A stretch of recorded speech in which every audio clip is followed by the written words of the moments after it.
lejon prova e shpjegoj punën e sistemit mafios dhe punën e sistemit krimit organizuar. Se kom fillim një 3 grupe, 3 fazat të grupeve të krimit organizuar. Dhe këtu 3 grupe, për shembull marrëm grupin e dytë që ka ardhur prej Shqipërisë mas vitet 90, mas demokracisë në Shqipëri dhe kanë kaluar në porti i parë ka qenë vendi Itali dhe ata me automatizëm kanë kaluar në grupet e sistemit mafios. Cilat janë sepse sistemi mafios eksakt ka Italia ku me vjet në qindra vite që ekziston via familjare dhe është e pashur qoftë Cosa Nostra, Camorra.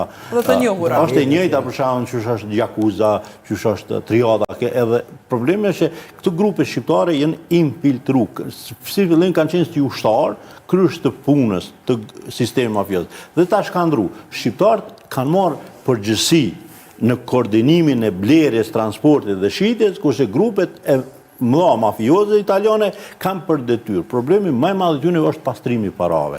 Dhe tash këtu shqiptarët e kryejnë punën e ushtrisë ose operacionet që kanë treguar shqiptarët lojalitet plot ndaj nga Italia. Dhe tash shqiptarët si ndërmjetësues nuk veprojnë me mendsi, po veprojnë me instinkt.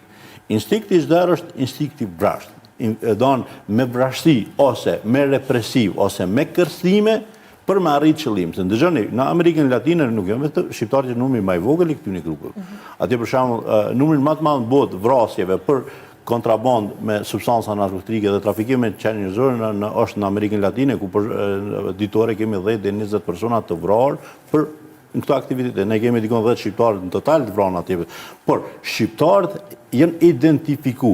Është një gabim i këtyre grupeve, tash thon gabim, është e mirë për institucionet e sigurisë, se vjen drejt zbulimi ose drejt identifikimi i përpunimit kriminalistik, por secili grup shqiptar, nëse në Amerikën Latine, nëse në Angli, nëse në Evropë, don lehtëshëm është të identifikohet kur vjen drejt e mira materiale sepse është e dukshme, qoftë me makina, qoftë me vetë, qoftë me investim. Dhe tash grupet kriminale, grupi i parë kriminal, ta them atë grupin e ceka merr, ata janë pak mendsinë vetë e kanë mendsinë mafioze.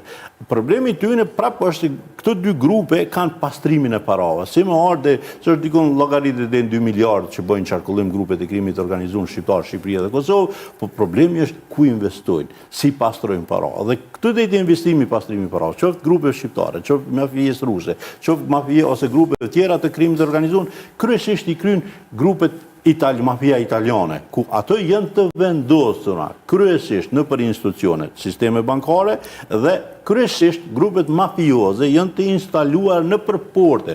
Se kemi 2 rrugë me sasi të kontrabandimit, sasi të drogës është toksor dhe ujor. Shohim për shembull të ujor.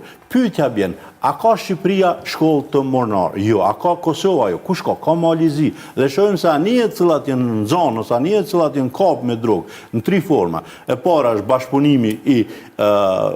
bashkëpunimi i stafit në anije, e dyta është futja e kontinerit pa dijen e stafit dhe e treta është vendosja e substancave narkotike në ujëra ndërkombëtare pa dijen e stafit të anijës. Do ne kemi 3 versionet dhe në 3 versionet për fat çdo herë dal anije e regjistruar me staf të malit zi. Okej, po profesor, që të jemi të qartë, ka mafia shqiptare ashtu siç pretendohet edhe në Amerikën Latine apo nuk janë vetëm pjesë të grupeve tjera? Nuk ka, janë grupe të organizuara kriminale, jo më shumë se 10 vjet.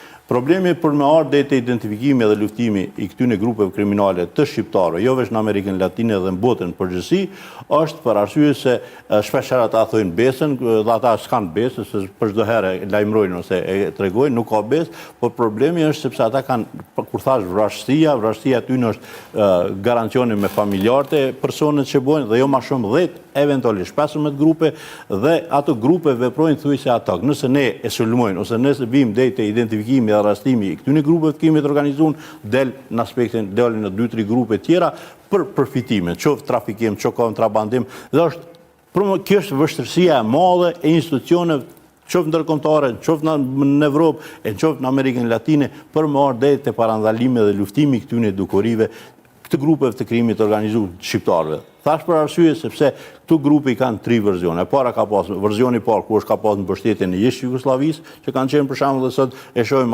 grupet e krimit organizuar përmes grupet e krimit organizuar apo mafisë serbe dhe mafisë ruse, që është shumë vështirë me identifiku dhe me parandalu. E kemi grupin e dytë të shqiptarëve që janë mas viteve 90 që kanë qenë ushtar të mafijës italiane dhe sot kanë kalu në udhëhec apo koordinues, dhe kemi grupin e tretë mas luftrave që kanë ndodhur në Ballkanin Perëndimor ose luftrave që kanë ndodhur në eks-Jugosllavi, kemi që shkojnë këto grupe që përmujnë këto grupe më të rrezikshëm sepse këto grupe që mirën me substanca narkotike, sepse këto grupe e shohim edhe tash në Venezuelë ku akuzon Venezuela thotë që na kanë kërcënu. Është interesant, dy kërcënime i bojnë shqiptarëve. E para e bën politik, kanë kërcënu se dojnë me ndiku për shkak se grupet kriminale e kanë ble deri në 5 milion, kanë investu dhe kanë qenë shumë të afër me ish presidentin Venezuela, dhe grupi krimit organizuar apo grupet mafioze që në Amerikën Latine akuzojnë grupet shqiptare që janë kajamare në vrasësit më profesional dhe janë ka i sjellin nëpër Evropë ose vende tjera për me kry.